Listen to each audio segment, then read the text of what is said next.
we're going to rely on our young guys. And besides Ben Lammers,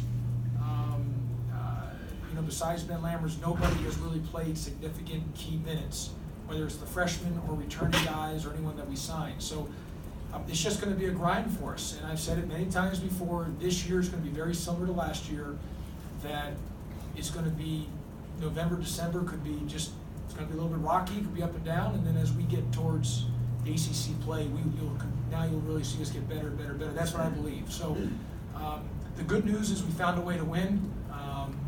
Look, it was an unorthodox 2 weeks for us. You're a week, and I'm not making zero excuses. I'm just saying you're a week in China, 13-hour time difference, and you come back, and it took us a little bit to adjust, and just with everything, it's just it was an unorthodox 2 weeks, and so it was good to get on the win. We found a way to win, which is positive, especially with all these young guys.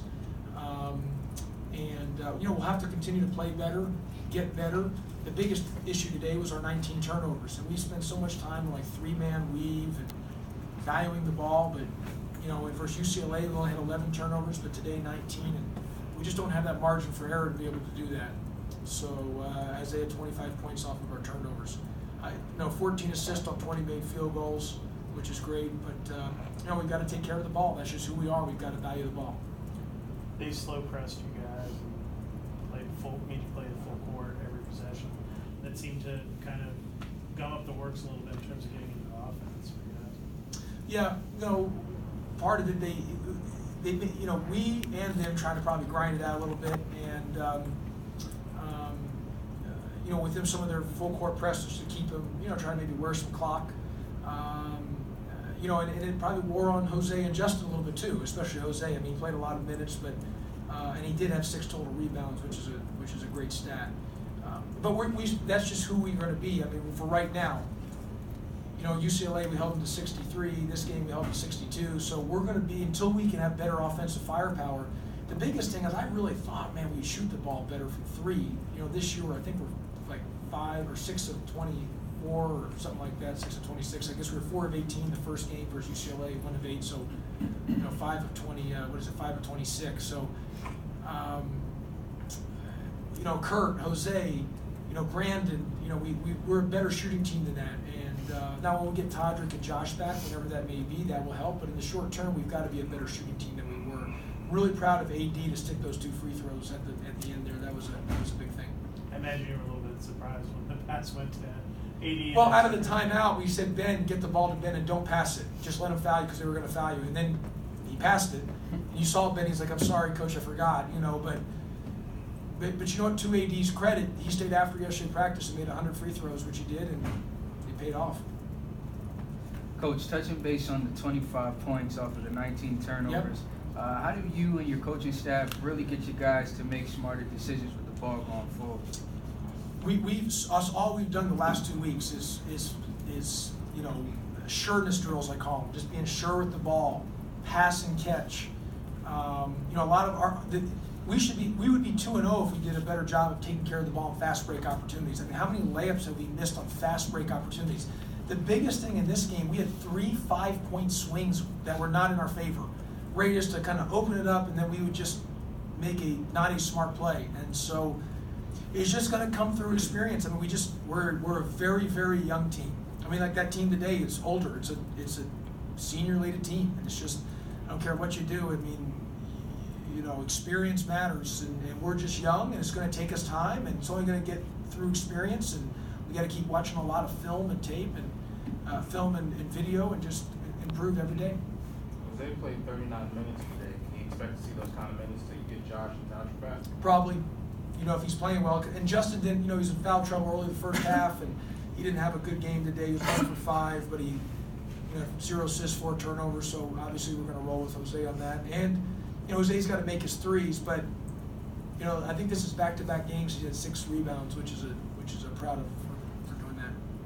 Or any thoughts about the defensive rebounding against the on-ball defense? Well, our goal is to hold a team under 40% from the field and under 30% from 3. So we did a good job. Field goal percentage, we held to 36%, but obviously they shot 42% from the 3, and so we didn't do a good job guarding the 3-point range line. Part of it was our turnovers that led to that. When we turn the ball over, our best offense is our defense. But when we turn the ball over, we don't get ourselves an opportunity to get our defensive set.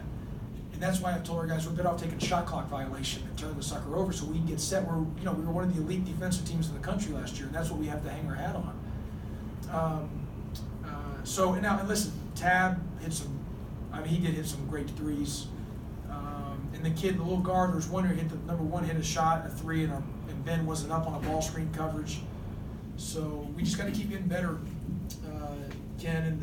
And again, the 25 points off of our turnovers did not allow us to set our defense up, and we're better when we have an opportunity to set our defense up. And it seemed like they were getting some chances on the glass, offensive glass. Yeah, well, they had 14 offensive rebounds and 12 second chance points off of those, and we got to be better on the glass. I went through it today. Kurt's got to be better for us. He had 0 rebounds. Evan Cole 0 rebounds. Justin Moore only 1 defensive. We need more defensive rebounds from all of our guys. Even Ben Lamberts, he only had 4 defensive. He had 9 offensive, but 4 defensive. We need more defensive from him. Moses led us with 7.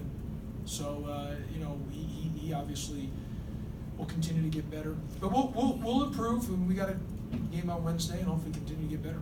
It's kind of weird you struggled with second chance points on your own. You had a lot of offensive opportunities and got, I think, 5 points there. We've missed so many layups. Our 3-point shooting and our layup shooting. I brought a guy in especially for our layup shooting to talk to me and my staff about layups, and then I brought all this equipment trying to help us in our shooting. And so I don't know. It's been frustrating, but we'll get there. We've got to be able to make layups and convert, and we've got to be able to make some threes just to loosen things up for all of us. A couple more questions for Coach. Josh was on a sling today. Was that we hadn't seen that? Is that just It looks worse than it is. So it's just because it's more about the protection of the infection. Because his bone's fine, everything's fine with his finger, but the bone went through the skin, so it became an open wound. And when it happened versus Georgia State, so part of it is through that time there's an opportunity or possibility of getting an infection, and so that's what they're concerned of. They think there might be a little bit of an infection, so they just had to rewrap it and do what they needed to do to make sure that to protect it. So people have asked me when is he coming back. Obviously he's cleared to come back versus Tennessee. Just with everything, it's just whether the skin heals. It's not the bone. It has nothing to do with the bone. The bone is healed. The bone's good to go. The bone could play. If he could play tomorrow if it wasn't. It's not the bone. It's the skin. Because he obviously can't play with an open wound. So the sling is like kind of immobilizing the skin? Yeah, because they really just, again, I'm not a doctor, but how they were explaining it to me, they just wanted to make sure that everything was airtight. So because of the openness and to avoid any infection, because they thought there was a little infection it got, so they had to re-clean it and then really wrap it up even tighter, just to make sure nothing got in there. And because it is, again, it's not a natural thing for a bone to go through the skin. So, but the good news of all that is the bone's healed. Mm-hmm. Like, that's what's supposed, because things like that, it could be a whole year, type of deal. It's just a skin infection. So we're just at God's time and when that thing's going to heal, type deal. But as I've said, everybody, what's interesting, even since at ACC Media Day, and I've said it all summer, our entire key for our team will be, can those 3 guys remain healthy? That's our entire key for our team. And, whether it's health, whether it's an injury or other, stuff, not having those 3, 2 of the 3 makes it hard. And that's where you're racing against time to get these other guys ready to play and asking to produce.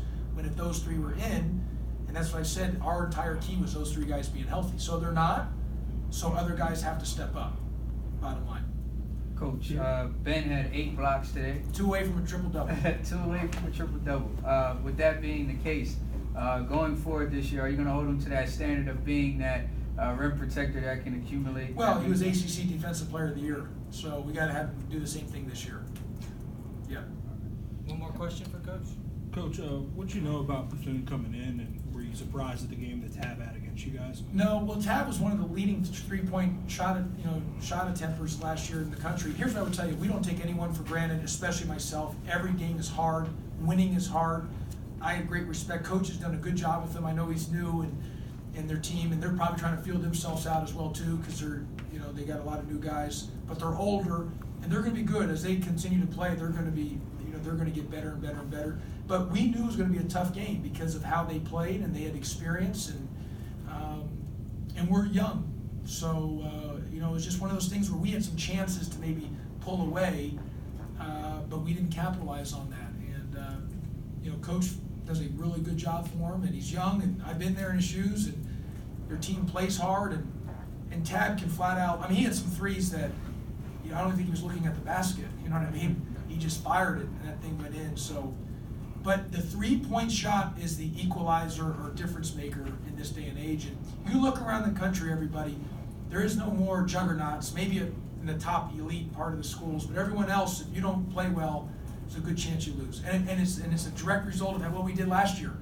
As less talented as we were, we beat a lot of teams because we played harder, or we had great chemistry for that game.